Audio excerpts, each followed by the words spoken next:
नमस्कार, आप देख रहे हैं राजस्थान 10 बजे और आपके साथ में विजेंद्र सोलंकी। संभागवार बड़ी खबरों का सिलसिला शुरू करते हैं और सबसे पहले बात करते हैं जयपुर संभाग की। यहां की बड़ी खबर बता रहे हमारे सहयोगी जियाउद्दीन।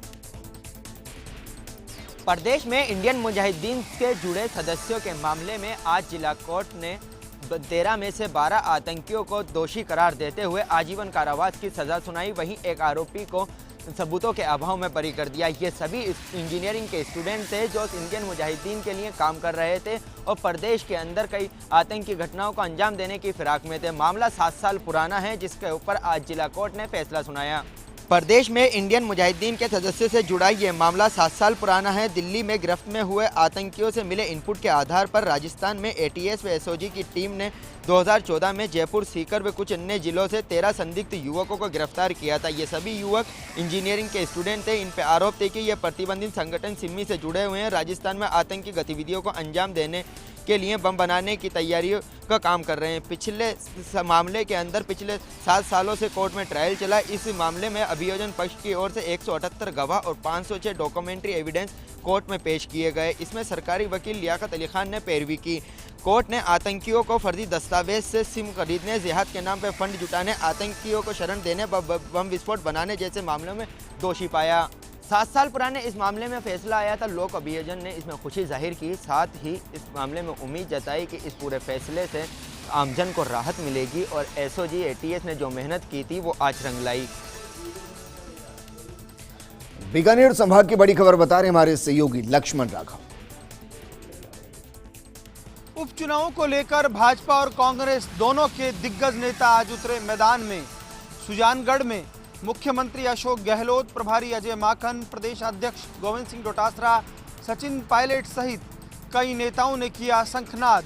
कहा राज्य सरकार ने किया है बेहतर काम, कोरोना में प्रबंधन को लेकर भी हुई है तारीफ, जनता कांग्रेस के ही साथ जाएगी। मुख्यमंत्री अशोक गहलोत ने भाजपा पर साधा निशाना। कहा 4 महीने से किसान सड़क पर है, लेकिन भाजपा चुप है, उनके कान पर जू तक नहीं रेंगी है, जो ये बताती है कि किस तरह से और किस ढंग से भाजपा काम करती है। मुख्यमंत्री अशोक गहलोत ने कहा कि हम आलोचना से घबराते नहीं हैं, यदि कमियां हैं तो उन्हें ठीक करने पर काम करते हैं। तो दूसरी तरफ भाजपा प्रत्याशी खेमाराम मेघवाल ने भी आज नामांकन दाखिल किया। नामांकन रैली में प्रदेश प्रभारी अरुण सिंह, प्रतिपक्ष उपनेता राजेंद्र सिंह राठौड़ और सांसद राहुल कसवा मौजूद रहे। इस दौरान प्रदेश प्रभारी अरुण सिंह ने कहा कि तीनों सीटों पर भाजपा जीतेगी, क्योंकि कांग्रेस ने कोई काम किया ही नहीं। साथ ही साथ अरुण सिंह का कहना था कि जिन राज्यों में चुनाव हो रहे हैं वहां भी भाजपा की ही सरकार बनेगी। तो दूसरी तरफ कांग्रेस प्रत्याशी मनोज मेघवाल ने भी नामांकन दाखिल किया और उन्होंने कहा कि दिवंगत पिता पूर्व मंत्री मास्टर भंवरलाल मेघवाल ने जो काम अधूरे छोड़े हैं, मैं उन्हें पूरा करने का भरसक प्रयास करूंगा। तो कुल मिलाकर कहा जा सकता है कि सुजानगढ़ सीट पर सियासत तेज हो गई है और दोनों ही दलों के नेता अपनी अपनी जीत के समीकरण तलाश रहे हैं। भीलवाड़ा संभाग की बड़ी खबर बता रहे हमारे सहयोगी नवीन जोशी। कांग्रेस के कद्दावर नेता कैलाश त्रिवेदी के निधन के बाद साड़ा विधानसभा क्षेत्र के हो रहे उपचुनाव रोचक बनते जा रहे हैं। साड़ा विधानसभा क्षेत्र में चतुष्कोणीय मुकाबला आने वाले दिनों में देखने को मिल सकता है। साड़ा से आज जहां भाजपा के प्रत्याशी पूर्व मंत्री डॉक्टर रतनलाल जाट ने अपना नामांकन दर्ज किया, वहीं कांग्रेस से पूर्व प्रधान के साथ साथ स्वर्गीय विधायक कैलाश त्रिवेदी की धर्मपत्नी गायत्री देवी ने अपना पर्चा दाखिल किया। वहीं आरएलपी ने बद्रीलाल जाट को साड़ा विधानसभा क्षेत्र से प्रत्याशी बनाया, उन्होंने भी आज अपना नामांकन दर्ज किया।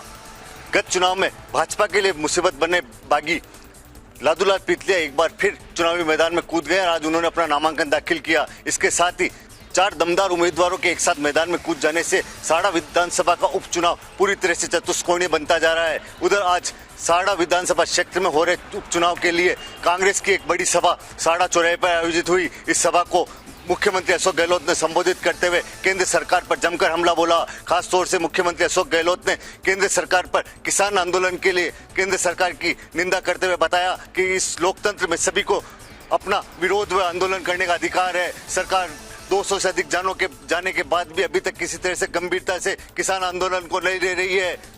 अशोक गहलोत ने जन समूह से अपील की कि अपने लाडले नेता कैलाश त्रिवेदी को सच्ची श्रद्धांजलि अगर जनता देना चाहती है और उन्होंने साड़ा के क्षेत्र में जो कुछ अधूरे काम उनसे रह गए हैं। अगर उनके सपनों को पूरा करना चाहती है तो आने वाले विधानसभा उपचुनाव में जनता कांग्रेस को वोट देकर अपने नेता को सच्ची श्रद्धांजलि दे सकती है। साड़ा चौराहे पर हुई जनसभा को संबोधित करने के लिए पूर्व पीसीसी चीफ व पूर्व उप मुख्यमंत्री सचिन पायलट, वर्तमान पीसीसी चीफ गोविंद सिंह डोटासरा व प्रभारी व चिकित्सा मंत्री डॉक्टर रघु शर्मा, खेल मंत्री अशोक चांदना के साथ साथ में कई दिग्गज नेता मौजूद रहे। इस मौके पर डेयरी चेयरमैन रामलाल जाट के साथ साथ राष्ट्रीय सचिव धीरज गुजर ने भी सभा को संबोधित किया। उधर भाजपा प्रत्याशी डॉक्टर रतनलाल जाट के समर्थन में भी एक आम सभा गंगापुर कस्बे में रखी गई। गंगापुर में भी भाजपा की चुनावी सभा को संबोधित करने के लिए केंद्रीय जल शक्ति मंत्री गजेंद्र सिंह शेखावत पहुंचे। उन्होंने कांग्रेस सरकार पर जमकर हमला बोलते हुए कहा कि विधानसभा चुनाव से पहले किसानों को लेकर जो भी वादे कांग्रेस की संगठन ने किए थे, उन वादों पर किसी भी तरह से सरकार खरी नहीं उतरी है और सरकार ने वादा खिलाफी की है। और साड़ा विधानसभा क्षेत्र के चुनाव के साथ साथ उपचुनाव में तीनों स्थानों पर कांग्रेस को जनता अब सबक दिखाने वाली है। इस मौके पर प्रदेश अध्यक्ष सतीश पूनिया के साथ साथ में सांसद दिया कुमारी, सांसद सीपी जोशी, सांसद सुभाष बेड़िया ने भी इस सभा को संबोधित किया। नेता प्रतिपक्ष गुलाब चंद कटारिया ने सरकार पर जमकर हमला बोलते हुए कहा कि प्रदेश में आपराधिक गतिविधियां लगातार बढ़ रही है और अपराधों का ग्राफ जिस तरह से लगातार बढ़ रहा है, इसका आने वाले चुनाव में खासा असर देखने को मिलेगा और जनता इस सरकार को सबक सिखाएगी। उदयपुर संभाग की बड़ी खबर बता रहे हमारे सहयोगी रवि शर्मा। राजसमंद विधानसभा सीट पर होने वाले उपचुनावों को लेकर आज नामांकन प्रक्रिया का दौर चला। भाजपा की ओर से जहां दीप्ति माहेश्वरी ने नामांकन पत्र दाखिल किया, तो वहीं कांग्रेस की ओर से प्रत्याशी तनसुख बोहरा ने नामांकन दाखिल किया। भाजपा और कांग्रेस के नामांकन दाखिले के दौरान दोनों ही पार्टियों के दिग्गज मैदान में उतर आए। कांग्रेस की ओर से जहां मुख्यमंत्री अशोक गहलोत, प्रदेश प्रभारी अजय माकन, पीसीसी चीफ गोविंद सिंह डोटासरा ने कमान संभाली, तो वहीं भाजपा की ओर से प्रदेश अध्यक्ष सतीश पूनिया और केंद्रीय मंत्री गजेंद्र सिंह शेखावत ने जनसभाओं को संबोधित किया। प्रदेश में 3 विधानसभा सीटों पर होने जा रहे उपचुनावों के लिए आज नामांकन प्रक्रिया संपन्न हुई। राजसमंद विधानसभा सीट पर कांग्रेस की ओर से जहां तनसुख बोहरा ने नामांकन पत्र दाखिल किया, तो वहीं भाजपा की ओर से प्रत्याशी बनाई गई दीप्ति माहेश्वरी ने नामांकन पत्र दाखिल किया। इस दौरान दोनों ही पार्टियों के दिग्गजों ने जनसभा और नामांकन रैलियों में शिरकत की। कांग्रेस की ओर से जहां मुख्यमंत्री अशोक गहलोत, पीसीसी चीफ गोविंद सिंह डोटासरा, प्रदेश कांग्रेस प्रभारी अजय माकन और पूर्व उप मुख्यमंत्री सचिन पायलट ने कमान संभाली, तो वहीं भाजपा की ओर से प्रदेश अध्यक्ष सतीश पूनिया, केंद्रीय मंत्री गजेंद्र सिंह शेखावत, नेता प्रतिपक्ष गुलाब चंद कटारिया और राजसमंद सांसद दिया कुमारी सभा को संबोधित करती नजर आई। इस मौके पर मुख्यमंत्री अशोक गहलोत ने विशाल जनसभा को संबोधित किया और साफ किया कि प्रदेश की गहलोत सरकार आम जनता और खासकर राजसमंद के विकास को लेकर पूरी तरीके से प्रतिबद्ध है। उन्होंने जनता से अपील की कि यदि तनसुख बोहरा यहां से जीतते हैं तो 2.5 साल का समय कांग्रेस सरकार का है और ऐसे में राजसमंद के विकास को लेकर कोई कोर कसर बाकी नहीं छोड़ी जाएगी। मुख्यमंत्री गहलोत ने बजट घोषणा का जिक्र करते हुए कहा कि प्रदेश की गहलोत सरकार ने 500 लड़कियां जिस भी स्कूल में होंगी उसे कॉलेज बनाने की घोषणा की है। इसके साथ ही प्रदेश में बालिका शिक्षा को बढ़ावा देने को लेकर भी कांग्रेस सरकार कटिबद्ध है। इस मौके पर मुख्यमंत्री गहलोत ने राजसमंद झील को राजसमंद के लिए लाइफलाइन बताया और कहा कि गहलोत सरकार आने वाले समय में पानी की आवक की अतिरिक्त व्यवस्था हो सके, इसको लेकर भी कार्य कर रही है। उधर भाजपा की ओर से नेता प्रतिपक्ष गुलाब चंद कटारिया ने जनसभा को संबोधित किया और गहलोत सरकार पर जमकर निशाना साधा। भाजपा और कांग्रेस ने अपने अपने दावे किए। कांग्रेस और भाजपा के दिग्गजों ने जनता के बीच अपनी बातें रखी और अब देखना दिलचस्प होगा कि आखिर जनता किसके पक्ष में फैसला करती है। वहीं कोटा संभाग की बड़ी खबर बता रहे हमारे सहयोगी गुल मोहम्मद। राजस्थान दिवस पर आज कोटा शहर वासियों को बड़ी सौगात मिली है। नगर विकास न्यास द्वारा मोदी कॉलेज रोड पर दानबाड़ी से केशवपुरा सर्किल तक बने नए फ्लाईओवर का आज स्वतंत्रता सेनानी कमला स्वाधीन ने लोकार्पण किया। इस मौके पर यूआईटी के विशेष अधिकारी आरडी मीणा, सचिव राजेश जोशी सहित नगर विकास न्यास के सभी अधिकारी मौजूद रहे। फ्लाईओवर करीब 1.5 किलोमीटर लंबा है और इसका निर्माण कार्य वर्ष 2017 में शुरू हुआ था और फरवरी 2019 तक पूरा होना था। निर्माण कार्य के लिए 140 करोड़ 58 लाख रुपए की कार्य आदेश जारी हुए थे, लेकिन निर्माण की कुल लागत 110 करोड़ रुपए आई है। इस कार्य के पूरा होने के बाद नए कोटा क्षेत्र की 5 लाख से अधिक आबादी को फ़ायदा मिलेगा और केशवपुरा जवाहर नगर चौराहे पर लगने वाले जाम से भी मुक्ति मिलेगी। उद्घाटन के मौके पर स्वतंत्रता सेनानी कमला स्वाधीन ने यूडीएच मंत्री शांति धारीवाल की जमकर तारीफ की और शहरवासियों को कोरोना से जंग जीतने के लिए मास्क का उपयोग करने की सलाह दी। वहीं इस मौके पर यूआईटी के विशेष अधिकारी आरडी मीणा ने कहा कि कोटा शहरवासियों को अब लगातार सौगातें मिलती रहेगी। लंबे वक्त से नए कोटा के वासी इस फ्लाईओवर का उद्घाटन का इंतजार कर रहे थे और आज राजस्थान दिवस के मौके पर उन्हें ये सौगात मिली है। जोधपुर संभाग की बड़ी खबर बता रहे हैं हमारे सहयोगी सुभाष त्रिवेदी।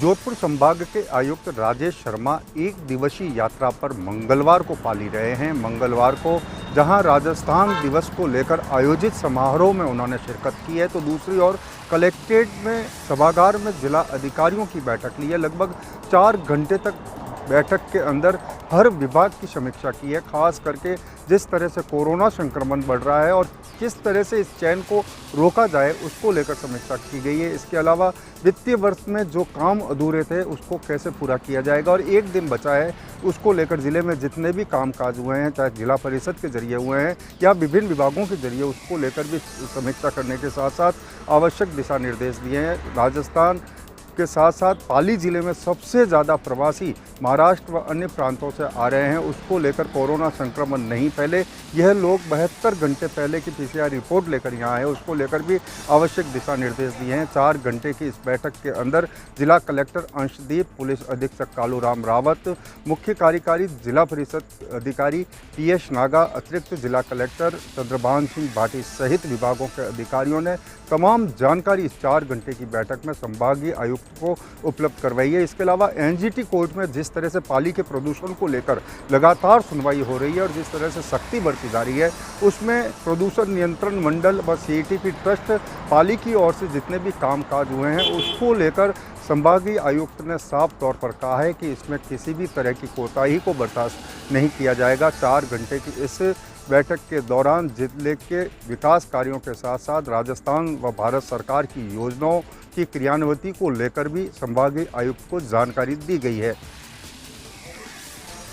भरतपुर संभाग की बड़ी खबर बता रहे हैं हमारे सहयोगी रवि कटारा। भरतपुर की पुलिस लाइन में आज खेली गई पुलिस कर्मियों के द्वारा होली, तो वहीं पुलिस अधीक्षक निवास पर एसपी देवेंद्र बिश्नोई, जिला कलेक्टर नथमा डिडे ने लगाए ठुमके। साथ ही एसपी और कलेक्टर की पत्नियों ने भी फिल्मी और ब्रज के गीतों पर ठुमके लगाकर समा बांध दिया। पुलिस अधीक्षक निवास पर हुए होली के आयोजन में पुलिसकर्मियों ने फूलों व गुलाल की होली खेली और एक दूसरे को गुलाल लगाकर होली की शुभकामनाएं दी। पुलिस अधीक्षक निवास परिसर में आज माहौल बेहद रंगीन नजर आया। पुलिस की होली में सभी रंग बिरंगे नजर आए। पुलिस कर्मियों ने अपने अधिकारियों के साथ डांस कर होली की मस्ती की और एक दूसरे को गुलाल लगाकर होली की बधाई दी।